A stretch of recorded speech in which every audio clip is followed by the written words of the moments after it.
intriga. Na. Ką norėtum kalėdom dovanų? Nieko nenoriu, nieko nereikia, atrodo viską turiu. Nu, bet gal kažko tu tik norėtum? Ne, jaučiu, kad šiemet nesikeičiam visko, pilna, kam čia tos pinigus bereikalo mėtyti. Tikrai nieko nenorėsi? Ne, nu, sveiki esam, ką čia dar galiu norėti? Gerai, tada aš įrašau, kad tu tikrai nieko nenori, kad jeigu kažkas tai pasikeistų, kad galėčiau parodyti. Gali rašinėti, nieko man nereik dovanų, nieko nepirk, nes aš tai tau tikrai nieko nepirku. Kas čia veikia? Savo dovanos ieškau. Kokios dovanos? Kalėdinės, kur paslėpiai? Taigi sakėm, kad nebus jokių dovanų.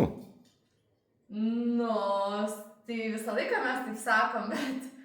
Aš tavęs prieš 2 savaitės klausiau, ko nori dovanų. Sakei, tau nieko nereik. Nu, visą laiką moteris sako, kad nieko nereik, bet vis tiek, nu, kalėdos... Aš tau galiu netgi video parodyti, kuriam tu sakei, kad nieko nereik, tai nieko ir nereik. Tai dabar noriu pasakyti, kad tu kalėdas palikai mane be dovanų? Taip, nes aš prieš 2 savaitės klausiau, ko tu nori. Tai aš viską tuose namuose darau, dėl tų namų stengiuosi, prižiūriu tuos namus.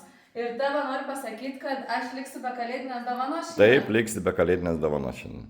Žinai ką, čia yra tavo galva.